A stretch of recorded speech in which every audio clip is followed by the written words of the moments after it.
Halo semuanya, perkenalkan nama saya Yuni Indraini, NIM 210211100126.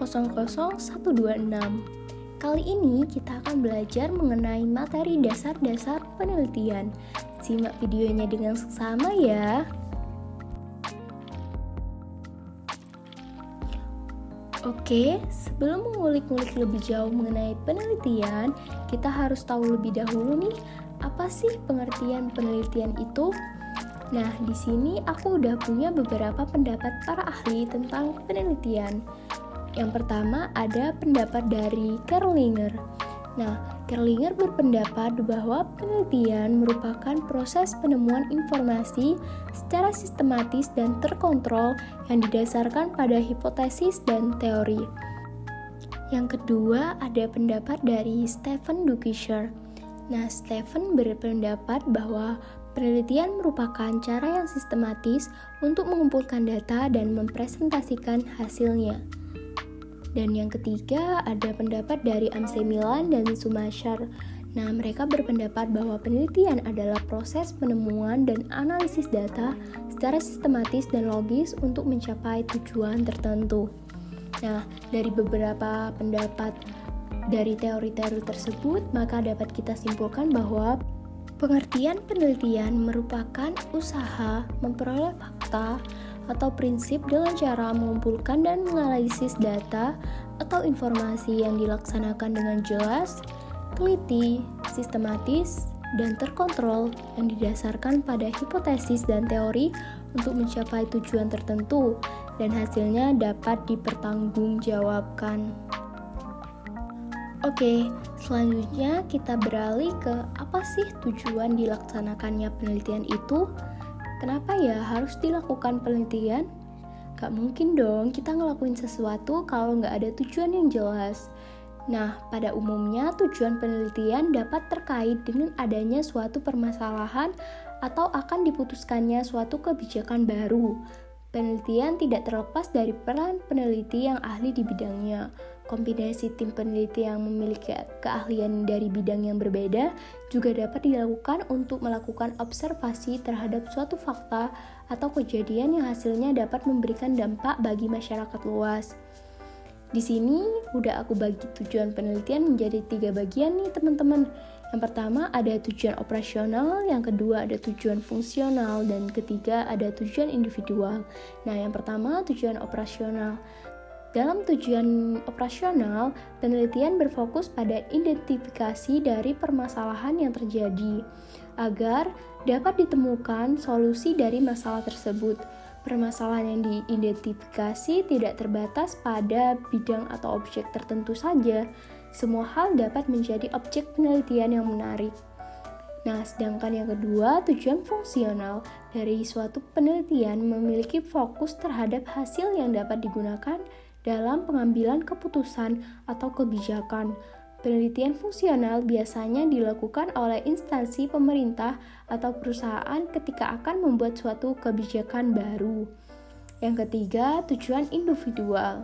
Nah, dari tujuan individual ini, suatu penelitian yaitu melakukan penelitian demi menambah ilmu pengetahuan, pengenalan, pengalaman, dan pemahaman terhadap suatu fakta atau informasi yang terjadi di masyarakat.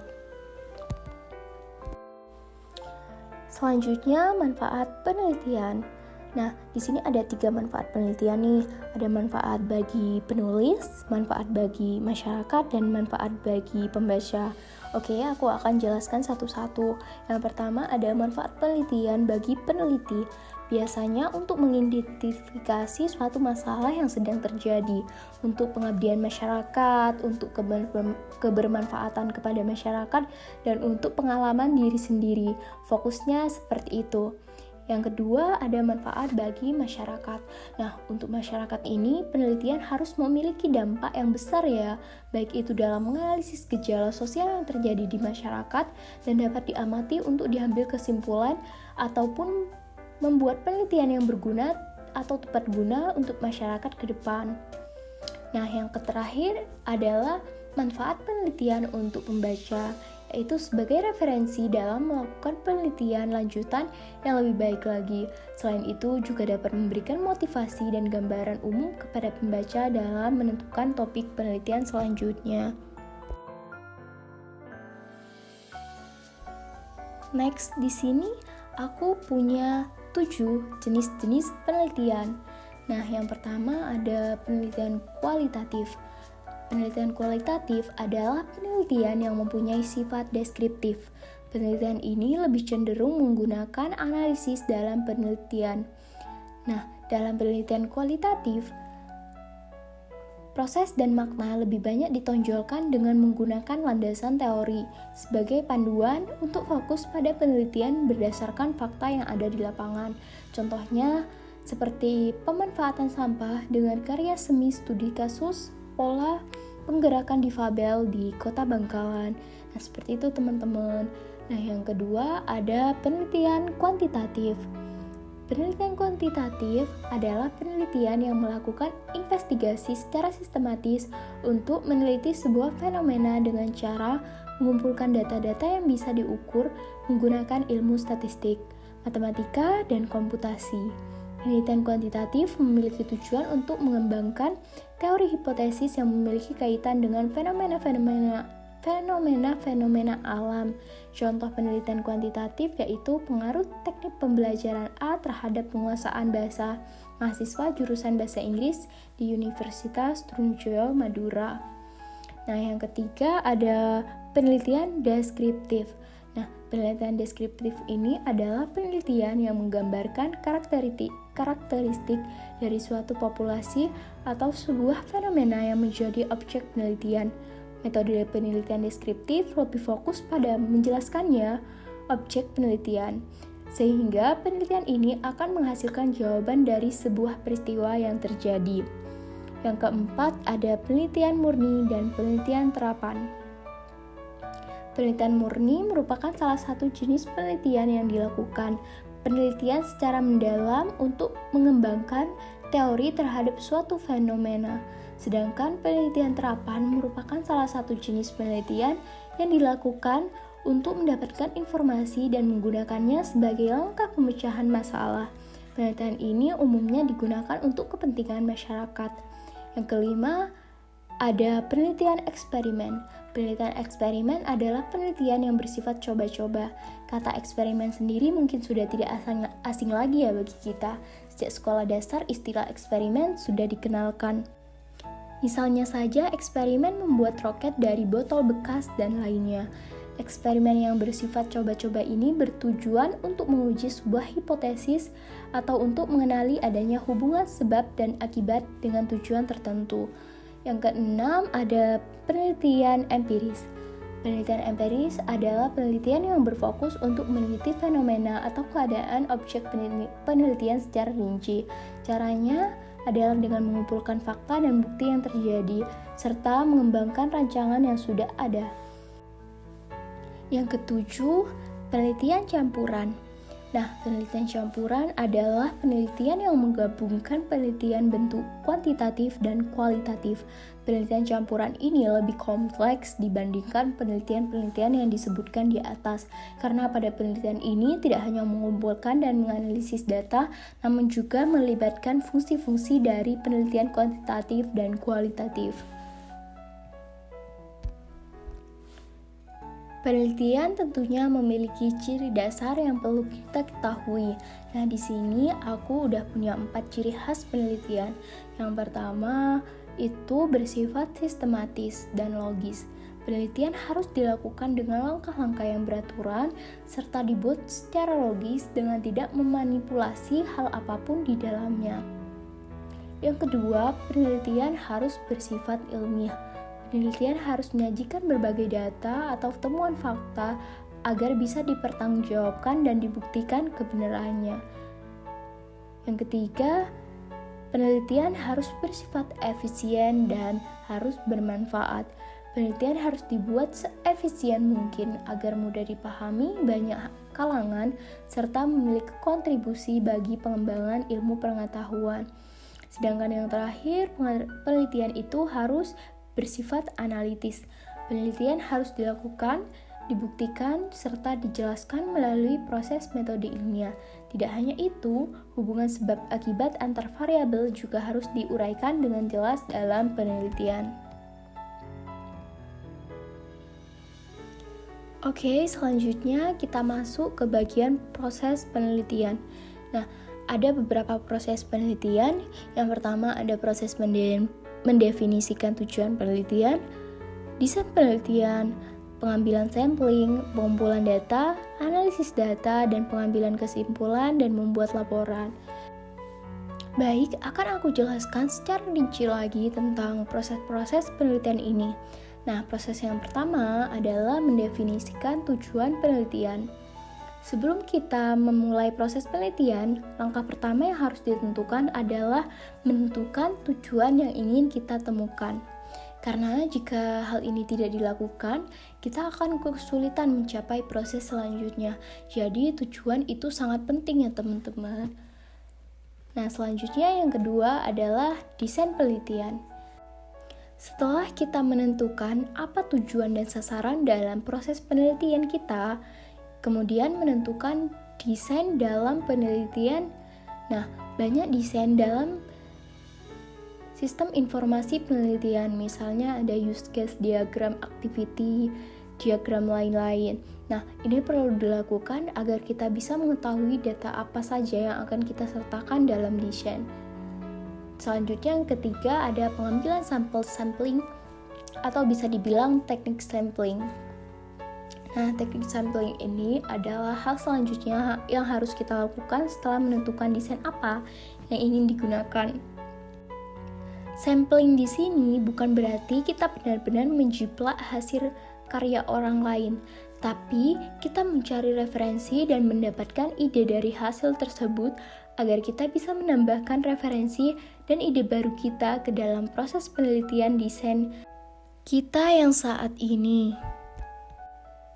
Kemudian yang keempat yaitu pengumpulan data. Dalam proses pengumpulan data ini, kita akan mengambil data-data yang dibutuhkan dalam penelitian kita. Teknik yang digunakan bisa apa saja dan membutuhkan banyak referensi guna membantu penelitian yang sedang dilakukan. Yang kelima ada analisis data. Setelah mengambil data yang dibutuhkan, maka kita harus menganalisa data tersebut. Apakah data ini yang kita inginkan atau data ini bisa saja salah dan lain sebagainya. Analisa terhadap data yang sudah kita kumpulkan ini sangat penting untuk dilakukan karena jika tidak, maka bisa saja terjadi kesalahan dalam informasi. Yang keenam, ada kesimpulan dan pelaporan. Setelah selesai mengumpulkan dan menganalisis informasi, selanjutnya kita perlu membuat kesimpulan dari semua informasi yang kita peroleh. Kemudian membuat laporan dan menceritakan tentang hasil informasi yang kita peroleh kepada yang bersangkutan untuk memperdalam lebih lanjut atau dapat melakukan cross-check lagi oleh anggota tim yang lain untuk mendapatkan persetujuan dan pendapat yang sama.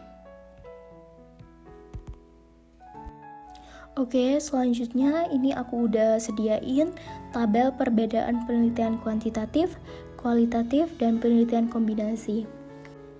Dalam penelitian kualitatif, teknik pengumpulan datanya menggunakan kuesioner, kombinasi dan observasi, serta wawancara terstruktur. Sedangkan pada penelitian kuantitatif, teknik pengumpulan datanya menggunakan participan observation, in-depth interview, dan dokumentasi triangulasi. Sedangkan di penelitian kombinasi, teknik pengumpulan datanya menggunakan participan observation, test questionnaire, in-depth interview, dokumentasi, dan triangulasi. Nah, jadi penelitian kombinasi ini adalah campuran dari penelitian kualitatif dan penelitian kuantitatif ya teman-teman. Nah, selanjutnya yang kedua perbedaannya itu ada di instrumen penelitian. Nah, di penelitian kualitatif, instrumen penelitiannya menggunakan tes, angket, wawancara terstruktur. Yang kedua, menggunakan instrumen yang telah terstandar. Nah, sedangkan di penelitian kuantitatif, instrumen penelitiannya terdiri dari peneliti sebagai instrumen atau human instrument. Yang kedua, menggunakan buku catatan, tape recorder, kamera, handycam, dan lain-lain. Sedangkan di penelitian kombinasi, Instrumen penelitiannya menggunakan tes, angket, instrumen terstandar, peneliti sendiri, buku catatan, tape recorder, kamera, handycam, dan lain-lain. Nah, sedangkan perbedaan di bagian data yang digunakan di kualitatif, ya tentunya menggunakan data kualitatif dong. Dan selanjutnya juga ada menggunakan tes, angket, wawancara terstruktur.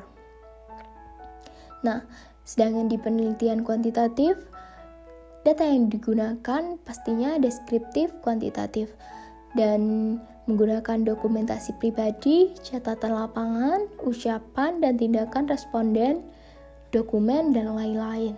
Sedangkan di penelitian kombinasi, data yang digunakan menggunakan data kuantitatif, hasil pengukuran, dan kualitatif, hasil pengamatan.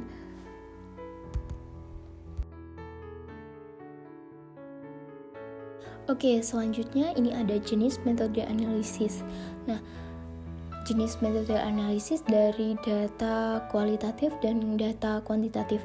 Yang pertama kita jabarkan terlebih dahulu analisis dari data kualitatif. Nah, yang pertama ada analisis konten.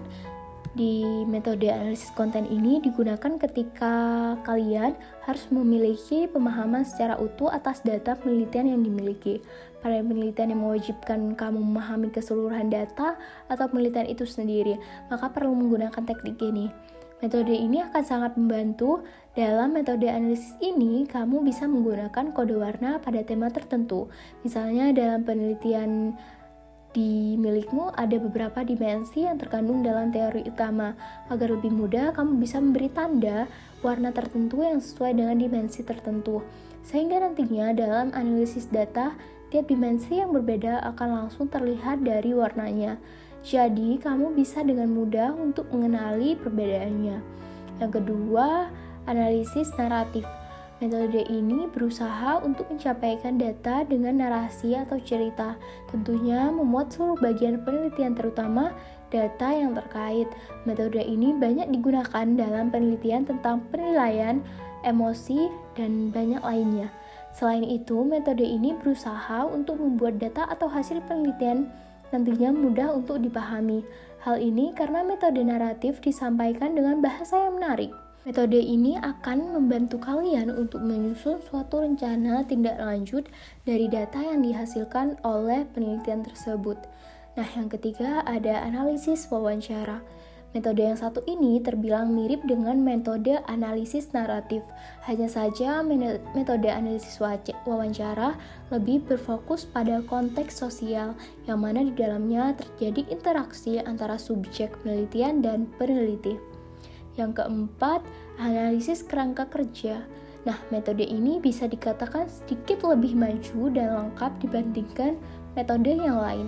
Metode analisis ini terdiri dari beberapa tahapan, antara lain sosialisasi, identifikasi kerangka kerja tematik, coding, charting, pemetaan, dan penginterpretasian. Yang kelima, ada analisis teori beralas. Metode ini berasal dari analisa suatu kasus atau kejadian guna menyusun teori. Untuk selanjutnya, beberapa kasus lainnya ditambahkan untuk dilihat apakah kasus tersebut dapat mendukung ataupun berkontribusi terhadap teori. Metode ini membutuhkan konstruksi teori yang dilandaskan dari proses pengumpulan data dan proses analisis data yang diperoleh. Hal ini menjadikan metode analisis teori beralas sebagai metode penelitian induktif. Selanjutnya dari data kuantitatif. Yang pertama ada metode analisa statistik deskriptif. Nah, metode yang satu ini hasil akhirnya akan menggambarkan data yang sudah dikumpulkan, tetapi tanpa membuat kesimpulan dalam menganalisis data. Akan tetapi nantinya akan nampak variabel dependen dan variabel independennya. Setiap variabel penelitian akan diberikan deskripsi jika menggunakan metode ini, di mana nantinya setiap variabel akan memiliki nilainya sendiri. Nilai ini meliputi nilai rata-rata, nilai minimum, dan nilai maksimum yang dipaparkan dengan angka. Selain itu, standar deviasi tiap variabel juga akan ditampilkan. Nilai-nilai ini akan ditampilkan dengan berbagai tampilan seperti visual, tabel, ukuran, tendensi, sentral, ukuran letak, dan ukuran penyebaran data. Di dalam metode analisis statistik deskriptif sendiri masih bisa dibagi lagi menjadi 3 metode. Ketiga metode tersebut antara lain analisis protek data, analisis kecenderungan sentral data, dan analisis variasi nilai. Analisis potret data digunakan untuk menghitung frekuensi nilai variabel, untuk menghitung nilai rata-rata yang dimiliki variabel tertentu. Nah, kalian bisa menggunakan analisis kecenderungan sentral data jika kamu mengetahui sebaran nilai dari seluruh variabel yang berasal dari nilai tengahnya. Kamu bisa menggunakan analisis varian nilai. Selanjutnya, yang kedua ada analisis statistik inferensial. Berbeda dengan analisis statistik deskriptif yang tidak membuat kesimpulan, dalam analisis ini kalian diharuskan membuat kesimpulan dari hasil penelitian. Analisis ini dapat digunakan jika penelitian kalian mengambil sampel dari populasi yang lebih luas. Tidak hanya itu, metode analisis statistik inferensial juga menekankan pada proses generalisasi yang lebih luas lagi. Metode ini dapat dibagi menjadi 2 metode lagi. Yang pertama adalah metode korelasional, yang mana menjelaskan hubungan atau mempengaruhi 2 atau lebih variabel. Sementara itu, metode komparasi akan membandingkan kondisi dari 2 atau lebih variabel maupun kelompok yang terlibat. Yang ketiga ada analisis diskriminan. Analisis diskriminan didefinisikan sebagai teknik analisis data yang melakukan pengelompokan atau klasifikasi pada data berdasarkan pengukuran variabel. Teknik ini dapat menemukan alasan yang menjadikan 2 kelompok bisa berbeda.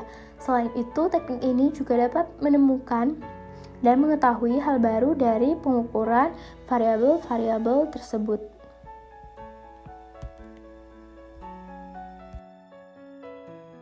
Oke, seperti itu saja materi dasar-dasar penelitian dari saya. Nah, jika ada pertanyaan mengenai materi, kalian bisa menuliskannya di komentar di bawah video ini ya. Nanti akan aku jawab. Semoga materi ini dapat bermanfaat dan see you next time. Thanks for watching.